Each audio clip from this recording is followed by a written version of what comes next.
Assalamualaikum warahmatullahi wabarakatuh. Selamat pagi. Jadi hari ini kita nak sambung PDPR sejarah kita kepada tajuk yang seterusnya, iaitu perbezaan strategi kuasa barat untuk menguasai negara kita, iaitu cara lah.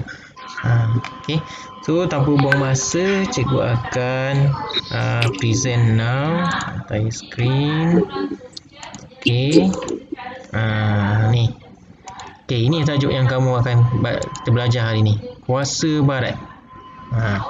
Kuasa barat ini penjajah datang ke negara kita ada mempunyai pelbagai cara.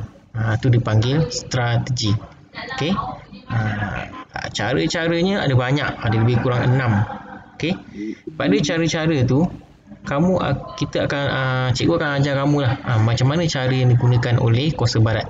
Jadi kuasa barat yang datang ke negara kita ni ada ni. Ada 5 ni. Yang paling utama ialah Britain.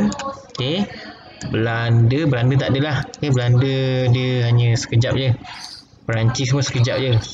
Spanyol dan juga Portugal. Tapi yang paling penjajah yang menguasai negara kita kebanyakannya atau yang paling banyak atau yang paling lama ialah Britain. Okey, betul, bagus.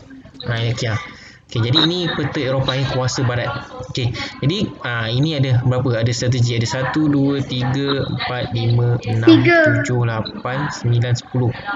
Ada lebih kurang 10 strategi yang digunakan kuasa barat untuk meluaskan atau untuk menjajah negara kita. Okey, yang pertama ialah serangan fizikal. Okey, kita tengok serangan fizikal. Serangan fizikal ni apa? Melakukan tindakan menyerang. Maksudnya berperang lah. Keluarkan pedang, keluarkan senapang, keluarkan pistol, tung. Jadi itulah serangan fizikal. Jadi masuk serangan fizikal ni, kuasa barat menyerang negara kita secara face to face, berlawanan, secara nyata. Okey. Jadi kalau kamu fikir sejenak, serangan fizikal ni dia secara nyata, tak ada tipu muslihat, dia tak ada secara terselindung. Jadi dari segi kelemahan dia, serangan fizikal ni negara kita akan berlawan lah. Okay, dari segi kelebihan dia, kalau kuasa barat tu ada tenaga atau ada senjata yang hebat, dia lebih mudah untuk menang. Okey, itu yang pertama. Okey, yang kedua ialah pakatan. Apa tu pakatan? Okey, kita tengok. Pakatan ni ialah kerjasama. Dua pihak dalam melakukan suatu perkara. Okey, maksudnya pakatan ni ialah kuasa barat ni dia bekerjasama dengan orang lain atau kuasa barat lain untuk menjajah negara kita. Okey, macam itulah. Okey, seterusnya ialah perjanjian. Ni perjanjian, kalau kamu tengok gambar ni lah, perjanjian biasa dia akan tanda tangan, sign kontrak. Tanda tangan. Ya, dia akan sign kontrak. Apa itu perjanjian? Okey, perjanjian ni ialah seseorang atau sesuatu pihak berjanji dengan pihak lain dan membuat perjanjian tu secara bertulis untuk melaksanakan sesuatu perkara lah. Perjanjian ni dari segi kelebihan dia apa?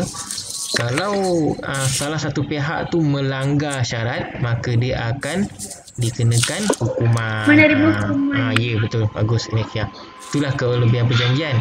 Kelemahan perjanjian ni, kalau dah tulis surat, dah tanda tangan, tak boleh ubah dah apa yang telah dijanjikan. Jadi itu kelemahan dia. Okey, baik, seterusnya itulah strategi yang digunakan oleh Belanda. Okey, sekarang kita tengok strategi yang digunakan oleh British. Ada berapa? 1, 2, 3, 4, 5, 6, 7. Okey, kita tengok manipulasi lah. Jadi kat sini cikgu akan terangkan manipulasi, ugutan, tipu helah, pakatan, pajakan. Sebab apa? Fizikal dan perjanjian tadi dah terangkan kan? Okey, manipulasi. Manipulasi ialah tindakan mengatur sesuatu dengan cara bijaksana, mengambil kesempatan atas satu perkara sehingga dapat mencapai tujuan yang dikendaki. Apa maksudnya? Secara ringkas, manipulasi ni maksudnya mempergunakan orang, atau istilahnya sekarang ni ialah orang suruhan. Advantage. Take advantage to someone, to get some benefit. Okey. Jadi manipulasi ni ialah cara ataupun satu tindakan mengambil kesempatan ke atas orang lain. Macam contoh macam kamu tengok kat sekolah kita lah. Biasa yang kena suruh beli barang tu, beli makanan kat kantin, tu kena manipulasi lah maksudnya. Contohnya Cikgu Ridwan malas nak pergi kantin, cikgu suruh Fahmi pergi kantin belikan makanan tu cikgu. Tu ialah manipulasi, mengambil kesempatan terhadap orang lain untuk mencapai kehendak dia. Jelas tak? Okey, ada soalan tak setakat ni? Jelas. Okey, ada Tak soalan ada. Okey, tak ada. Okey, terima kasih. Okey, terusnya kita masuk ugutan. Ugut ni kita tengok apa dia ugut. Ugut ni menakut-nakutkan dengan menyatakan akan melakukan sesuatu tindakan yang tidak baik atau pernyataan yang mengugut. Mengugut ni macam alah, orang biasa lah mengugut kan. Kau baik beritahu aku apa yang Kak Siti kutuk kat aku. Biasalah kamu kan dalam kalangan kamu. Kalau tak buat, kamu akan sebarkan maklumat. Macam itulah. Ugutan ni dia tujuannya supaya kita dapat apa yang kita nak. Okey. Baik, seterusnya ialah tipu helah. Apa itu tipu helah? Mengenakan Penipuan. Tu yang tu sila tutup mic sila cakap hanya perkara berkaitan saja. Okey, tipu helah ni menggunakan pengaruh atau menggunakan tipu helah terhadap seseorang atau satu pihak tujuan mendapatkan sesuatu. Tipu helah ni maksudnya menipu lah. Contoh cikgu cakap, okey, siapa yang belajar PDPR sejarah hari ni, cikgu akan bagi RM10. Kamu semua tepuk tangan. Cikgu RM10. Kali bila dah habis, cikgu mana RM10? Mana ada? Jadi itu contohnya lah. Tipu helah, menipu untuk mendapatkan sesuatu. Okey, jelas Baik, seterusnya ialah pakatan. Pakatan ni apa? Pakatan ni dia berbeza sikit dengan perjanjian. Perjanjian dan pakatan dia kerjasama, tapi perjanjian ni lebih kepada bertulis. Dia tulis apa yang terjanji. Contoh, Fahmi berjanji akan dapat A dalam PT3 sejarah. Okey, sekali tak dapat A, so Fahmi kena denda lah. Itu perjanjian. Kalau pakatan ni, Fahmi bekerjasama dengan Rifki untuk dapat A dan sejarah. Itu pakatan. Dia kerjasama, tapi dia tak ada penggunaan unsur bertulis. Okey. Dan seterusnya yang akhir sekali ialah pajakan. Okey, kita tengok pajakan. Pajakan ni ialah kontrak yang membolehkan orang lain menggunakan atau menduduki tanah, bangunan sebagainya. Atau bahasa mudahnya, pajakan ni ialah sewa. Sewa macam contohnya siapa? Okey, Ilakia ada 10 ekar tanah. Ilakia sewakan kepada cikgu untuk Cikgu Ridwan tanam pokok buah naga. Cikgu Ridwan usahakan bayar lah. So Cikgu Ridwan bayar sewa tanah tadi tu kepada Ilakia. Itu ialah pajak. Itulah cara untuk mendapatkan keuntungan. Maksudnya kat sini Ilakia dia goyang kaki, tiap bulan cikgu bayar dia RM10,000 sebab cikgu sewa tanah dia. Dan Cikgu Ridwan pula dari dah sewa tanah kan, dah bayar Ilakia RM10,000 kan, cikgu tanam buah naga kat tanah 10 ekar, cikgu pun dapat hasil jual. Jadi maksudnya kat sini kedua-dua pihak dapat keuntungan. Tetapi pajakan orang yang disewa tu yang dapat untung lebih banyak. Macam tu. Okey, ada soalan tak setakat ni? Kelas? Ada soalan? Okey, kalau tak ada, okey, tak apa. So kita sambung seterusnya untuk kita lihat kepada strategi. Kita tengok secara jelas apakah strategi yang digunakan. Tadi kamu dah tahu ada 10 kan. Ada serangan. Okey, cikgu kejap Cikgu present now entire screen. Okay, and then share. Okay, tadi kamu tahu ada 1, 2, 3, 4, 5, 6, 7, 8, 9, 10. Lebih kurang 10 strategi yang digunakan. Okay, kita tengok yang pertama. Yang pertama ialah strategi fizikal, iaitu serangan. Kat sini Belanda telah berperang, iaitu serangan fizikal di negara kita untuk mendapatkan biji timah. Okay. Kemudian Belanda berperang lagi dengan Selangor untuk mendapatkan Selangor. Kemudian dia berperang lagi Belanda dengan Johor untuk merebutkan perdagangan. Sekali lagi Belanda berperang lagi dengan Johor Selangor untuk merebutkan kepentingan ekonomi di Selat Melaka. Jadi secara ringkasnya yang boleh kamu dapat simpulkan, Belanda ni dia suka menggunakan kaedah berperang untuk menjajah negara kita. Okey. Kenapa dia gunakan kaedah berperang? Agak-agak kenapa? Okey, soalan ni respon sikit, buka mic. Kenapa Belanda suka menggunakan kaedah perang? Betul. Lemah gila. Bila guna kaedah perang, bila guna kaedah perang, pihak Belanda akan lebih cepat dapat menjajah negara kita. Itu utama yang kamu cakap tadi lah. Boleh menakluki kawasan itu dengan bila cepat. berperang ni dapat menguasai ekonomi sesuatu kawasan. Itu kelebihan serangan fizikal. Okay, right. Very good. Very nice. Okay, seterusnya kita lihat perjanjian. Perjanjian ni macam tadi lah saya cakap. Tanda tangan. Ni Sultan ni. Sultan tanda tangan sekian. Sultan menjual tanahnya seluas 10 ekar kepada Belanda. Perjanjian ni macam itulah. Dia akan tanda tangan. Itu nama perjanjian. Intipati dia. Apa kelebihan perjanjian ni? Kalau dah cakap, contohnya kalau Sultan dah cakap, aku akan jual tanah ni kepada engkau, Belanda. Belanda pun ambil. Tiba-tiba Sultan minta, pulang balik lah. Tak boleh. Sebab apa tak boleh? Sebab dah tulis dalam kertas. Dah janji. Dah janji, betul. Dah janji, dah tulis. Dah ada bukti. Mana boleh minta balik kan? Jadi itulah intipatinya perjanjian. Okey, seterusnya kita lihat pakatan. Pakatan ni ialah kerjasama. Dia sama macam perjanjian tapi dia tak ada tulis. Tanda tangan tulis. Kerjasama bertulis. Okey, pakatan ni berlaku antara Belanda dengan Johor untuk mengalahkan Portugis di Melaka. Nampak pelik tak kat sini? Belanda berpakat dengan negara kita, negeri Johor untuk mengalahkan Portugis. Apa yang peliknya? Yang peliknya kat sini, penjajah berpakat dengan negara kita, negeri Johor untuk mengalahkan Portugis. Itu yang peliknya. Apa yang peliknya? Itu yang peliknya kan? Betul? Betul ke pelik? Betul. Tak pelik lah. Sebab apa tak pelik?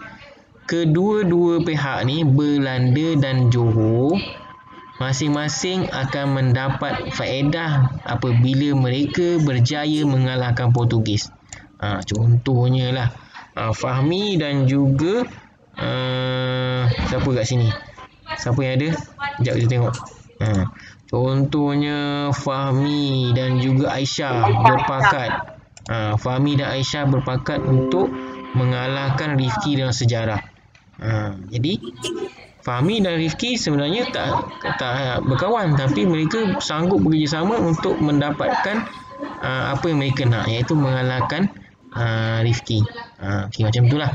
Okay, jadi adalah pakatan. Itu Belanda mengadakan pakatan British, Belanda mengadakan pakatan dengan Johor untuk mengalahkan Portugis di Melaka. Okay, ada soalan tak setakat ni? Ada soalan tentang strategi ni? Tak. Okey, kalau tak ada, terima kasih. Okey, seterusnya kita lihat strategi British pula. Ini strategi, bila sebut British memang sangat sinonim dengan negara kita. Okey, yang pertama manipulasi. Manipulasi ni maksudnya menggunakan alasan untuk menjajah negara kita. British menggunakan alasan kejadian Lanun merompak kapal dagang British di Selangor untuk campur tangan di negeri Selangor, menjadi alasan. Jadi maksudnya dia ni sajalah dia menggunakan isu ni untuk campur tangan. Okey. Yang kedua, pergaduhan antara dua pembesar. Ya.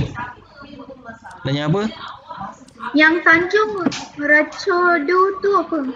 Tanjung Ratchado ni nama yang lama bagi Tanjung Tuan, sekarang ada di Selangor.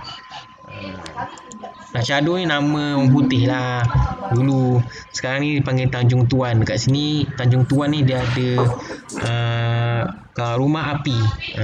Jadi kapal-kapal pedagang akan datang dan singgah di Tanjung ni untuk mengisi makanan, untuk berehat. Okey. Jadi itu adalah manipulasi. Boleh Okey, seterusnya tipu elah. Tipu elah menipu. British berjaya mendapatkan Pulau Pinang melalui tipu elah, iaitu Francis Slide menipu Sultan Kedah. Tipu tak tahu, tipu tak payahlah, cuma nak terangkan. Okey, seterusnya ialah pakatan. Bakatan ni maksudnya macam tadi bakatan kita dah terangkan tadi kan. Lebih kurangnya lah.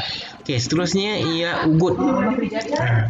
British membuat ugutan agar Sultan menerima residen.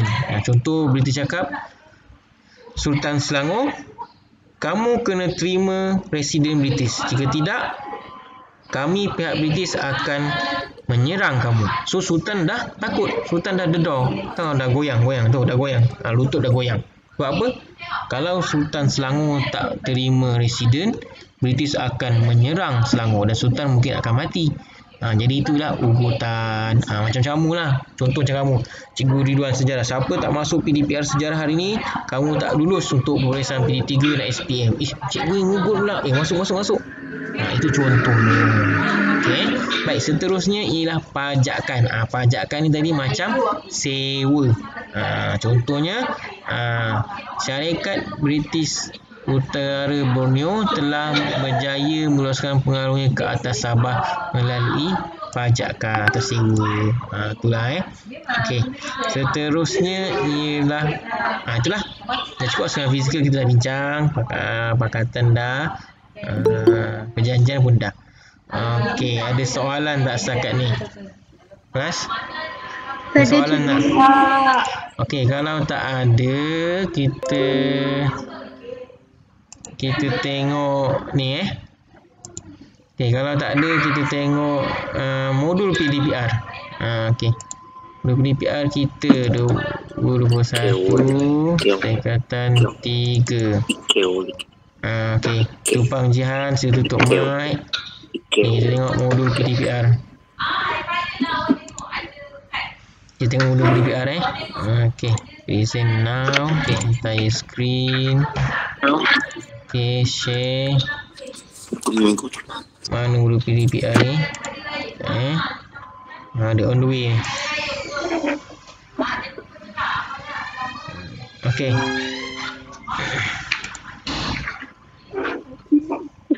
Okey, modul PDPR tu soalan objektif buat sampai soalan 10, betul? Ni kan, sampai sini kan? Betul tak? Hello? Ya. Betul, okey. Betul cikgu. Betul, okey. Untuk seterusnya, yang ini soalan ni pasal Pulau Pinang, tapi kita tak belajar lagi. Tak payahlah. Okey, kita tengok soalan struktur. Itu undang-undang dah buat kan, soalan 1 kan? Kita tengok soalan 2. Faktor kedatangan kuasa barat. Okey. Permintaan getah. Okey, soalan 3. Ni tentang kuasa barat lumba. Soalan 4. Kuasa barat menggunakan pelbagai strategi untuk menguasai negara kita. Ini baru je kita buat tadi kan, kita belajar kan. Okey. Soalan 4 ni hanya 2 soalan saja, sangat mudah. So inilah kamu punya latihan untuk hari ini. Buat nombor 4 nanti yang dah siap boleh screenshot masuk dalam grup. Okey, so kerjanya hari ni ialah soalan 4 saja. Modul PDPR sejarah. Okey, ada soalan? Soalan tak? Okey, kelas ada soalan? Hello, ada soalan? Okey, tak ada kalau tak ada buat nombor 4 nya Yang ni kita bagi diskaun sikit lah. Nombor 4 senang ni. Senang, contoh senaraikan 7 strategi dah ada. Sini ada 1, 2, 3. Kalau kamu perasan modul ni cikgu dia nak 7 strategi tapi cikgu bagi 3 saja. So mana lagi 4? 4 lagi kena cari mana? Kena cari sendirilah. Okey, nanti cikgu akan share buku teks sejarah dalam bentuk PDF Kemudian soalan B, berikan cadangan anda untuk mengukuhkan sistem pertahanan negara. Dia ada 4 markah tapi cikgu bagi 2 sahaja. 1, menguatkan pasukan tentera darat, laut dan udara. 2, menggunakan teknologi senjata yang canggih dan moden. So lagi 2, pada 4 markah kan ada 2 lagi. 2 lagi kamu boleh cari sendiri, boleh google lah. Cara-cara mengukuhkan sistem pertahanan negara. Boleh belajar Boleh cikgu. Okey, boleh. Kalau Boleh, boleh, cikgu. cikgu rasa itu saja. So, cikgu ucapkan terima kasih yang sudi terlibat ni. Contohnya Aisyah, Ilakia, Pang, Amalia, Fahmi. Ni siapa ni? Tak kenal. Khairunis, Sofia, Lo, Aisyah. Okey. Aisyah, okey, boleh tengok ni tu siapa tu? Oh, dia dengan Sofia sekali. Dengan ni. Dengan ni. Okey, Vince, Wineswari, Cheng Nisan, Alisha Syuhada, Wineswaran. Okey, kalau tak ada masalah, itu saja. Buat soalan nombor 4 tadi tu je. Boleh Okey, itu saja hari ni. Boleh, Terima kasih. Okey, bye-bye. Okey, Bye-bye. Terima kasih bye-bye. cikgu. Terima kasih. Okey, bye-bye. Ya. Okey, terima kasih. Bye-bye. Cepat. Satu masa je. Betul lah. Satu masa je. Okey, bye-bye.